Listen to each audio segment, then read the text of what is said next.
ഈ പരിപാടി കേവലം വിനോദത്തിനായി മാത്രം നിർമ്മിക്കപ്പെട്ടതാണ്. ഈ കഥയിൽ ചിത്രീകരിച്ചിരിക്കുന്ന കഥാപാത്രങ്ങൾ, അവരുടെ പേരുകൾ, സ്ഥലങ്ങൾ, സംഭവങ്ങൾ മുതലായവയെല്ലാം സാങ്കല്പികം മാത്രം ആയതിനാൽ ജീവിച്ചിരിക്കുന്നവരോ മരിച്ചവരോ ആയ യാതൊന്നുമായി ഇവയ്ക്ക് യാതൊരു വിധ ബന്ധവുമില്ല. ഏതെങ്കിലും തരത്തിലുള്ള സാമ്യം തോന്നുന്നുണ്ടെങ്കിൽ അത് തികച്ചും യാദൃശ്ചികം മാത്രം.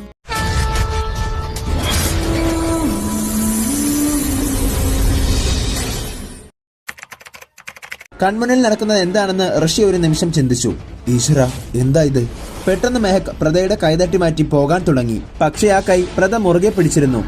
എവിടേക്കാ പോകുന്നത്? നീ നിന്റെ വിശ്വരൂപത്തിലേക്ക് വാ. ഇത്രയും പറഞ്ഞത് കേട്ടിട്ടും മെഹക്കിന് അവളുടെ വിശ്വരൂപത്തിലേക്ക് വരാൻ കഴിഞ്ഞില്ല. കാരണം തന്റെ വിശ്വരൂപത്തിലേക്ക് വന്നാൽ ഉണ്ടാകുന്ന അപാകതകൾ അവൾക്കറിയാമായിരുന്നു. പെട്ടെന്ന് ഋഷി ചോദിച്ചു, ആരാ ഇത്? എന്റെ രൂപം ഏതെങ്കിലും മുഖംമൂടി കള്ളനാണോ? പെട്ടെന്ന് മേഘ പറഞ്ഞു, അല്ല മോനെ, മുഖംമൂടി കള്ളനല്ല, മുഖംമൂടി കള്ളിയാണ്. നിന്റെ ഭാര്യയായ മെഹക്, അവളാണിത്. ഋഷി ഇതെല്ലാം കേട്ട് ഞെട്ടിത്തരിക്കുന്നുണ്ടായിരുന്നു. ഒരിക്കലും ഇത് ദീപികയല്ല. പെട്ടെന്ന് മെഹക് പ്രദയുടെ കൈതട്ടി മാറ്റി ഓടാനായി തുടങ്ങിയ മെഹക്കിന്റെ കൈയിലേക്ക് ഋഷി പിടിച്ചു. ആരാ നീയെന്ന് എനിക്കറിയണം. ശരിക്കും എന്നെ പോലെ തന്നെയുണ്ട്. പെട്ടെന്ന് ആ റൂമിലെ ശബ്ദകോലാഹലങ്ങളെല്ലാം കേട്ടുകൊണ്ട് സീമ അവിടേക്ക് വന്നു. എന്താ ഇവിടെ എന്ന് സീമ ചോദിക്കുന്നുണ്ടെങ്കിലും കാര്യം എന്താണെന്ന് സീമയ്ക്ക് മനസ്സിലായിരുന്നു. അമ്മേ, ദേ നോക്കിക്കേ, എന്റെ രൂപമുള്ള ഒരാൾ ഇവിടെ വന്ന് പ്രീതിയെ കൂട്ടിക്കൊണ്ടുപോകാൻ തുടങ്ങുകയായിരുന്നു. ഇതാരാണമ്മേ? മോനെ ഋഷി, ഇയാളെ വിട്. അമ്മ എന്തൊക്കെയായി പറയുന്നത്? മോനെ, അമ്മയല്ലേ പറയുന്നത്, അവളെ വിട്. പെട്ടെന്ന് ഋഷി സീമയോടായി ചോദിച്ചു. അവളോ? അതെ മോനെ, അവൾ. ആരാ അമ്മ ഇത്? അമ്മയ്ക്ക് ഇവരെയൊക്കെ അറിയാമോ? അറിയാം മോനെ, ഞാൻ പറയാം, നീ ആദ്യം അവളെ വിട്. ഋഷി മെഹക്കിന്റെ കയ്യിൽ നിന്നും പിടിവിട്ടു. മെഹക്കിന്റെ കയ്യിൽ നിന്നും ഋഷി പിടിവിട്ടതും സീമ ഋഷിയുടെ കഴുത്തിൽ കത്തിവെച്ചു. ഒറ്റ ഒരെണ്ണം അനങ്ങിപ്പോകരുത്, അനങ്ങിയാൽ ഋഷിയെ ഞാൻ കൊല്ലും.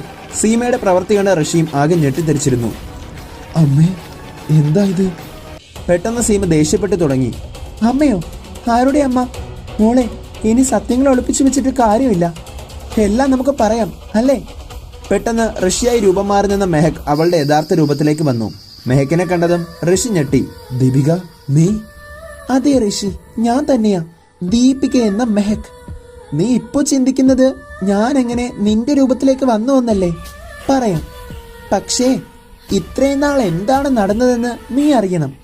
എന്തിനാണ് നിന്റെ പുറകെ ഒരു വാലാട്ടിപ്പട്ടിയായി ഞാൻ നടന്നതെന്ന് നീയും അറിയണം.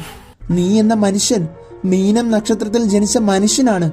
ഏതൊരു മത്സരാണിയാണോ മീനം നക്ഷത്രമുള്ള മനുഷ്യനുമായി ഇന്ദ്രനീലത്തിന്റെ സന്നിധിയിൽ ശരീരം പങ്കിടുന്നത്, അവൾക്ക് ഒരുപാട് ശക്തികൾ ലഭിക്കും. പക്ഷേ ഇനി ആ ആഗ്രഹം നടന്നില്ലെങ്കിലും കുഴപ്പമില്ല, ഈ പ്രതയെ ജയിക്കാൻ ഞാൻ അനുവദിക്കില്ല. പ്രത തോൽക്കണമെങ്കിൽ നീ മരിക്കണം. ഇതെല്ലാം കേട്ട ഋഷി വിക്കലോടെ മെഹക്കിനോട് ചോദിച്ചു, ശരിക്കും ആരാ നീ? മെഹക്ക് പെട്ടെന്ന് പൊട്ടിച്ചിരിച്ചുകൊണ്ട് അവളുടെ മത്സ്യകന്യകാ രൂപം സ്വീകരിച്ചു. മത്സ്യകന്യകയാണ് ഞാൻ, മത്സ്യങ്ങളുടെ എല്ലാം റാണിയായ മെഹക്, ഇന്ദ്രനീലത്തിന്റെ അവകാശിയായ മെഹക്. ഇത്രയും പറഞ്ഞപ്പോഴും കൺമുന്നിൽ കണ്ട ദൃശ്യവും എല്ലാം കണ്ടും ഋഷി ഞെട്ടിയിരുന്നു. പെട്ടെന്ന് പ്രത ഋഷിയുടെ അരികിലേക്ക് പോകാൻ തുടങ്ങി. മെഹക് പറഞ്ഞു, നിങ്ങൾ 3 പേരും അനങ്ങിപ്പോകരുത്, അനങ്ങിയാൽ അമ്മ പറഞ്ഞത് കേട്ടല്ലോ, കൊന്നു കളയും ഋഷിയെ. ഋഷിയുടെ മരണം കാണാൻ ആഗ്രഹമുണ്ടെങ്കിൽ എന്റെ അടുത്തേക്ക് നിങ്ങൾക്ക് വരാം. മെഹക്കിന്റെ വാക്കുകൾ കേട്ട പ്രദയും മഹിയും മേഘയും ശില പോലെ മിണ്ടാതെ നിന്നു. അപ്പോഴേക്കും ഋഷിയോടായി മെഹക് ചോദിച്ചു, അല്ല എടാ ഋഷി, നിന്റെ അവസാനത്തെ ആഗ്രഹം എന്താ? അത് ന്യായമായ ഒന്നാണെങ്കിൽ ഞാൻ എന്തായാലും സാധിച്ചു തന്നിരിക്കും. പറഞ്ഞോ? അതിന് മറുപടിയായി ഋഷി പറഞ്ഞു, എന്റെ അവസാനത്തെ ആഗ്രഹം എനിക്ക് സത്യങ്ങൾ അറിയണമെന്നതാണ്.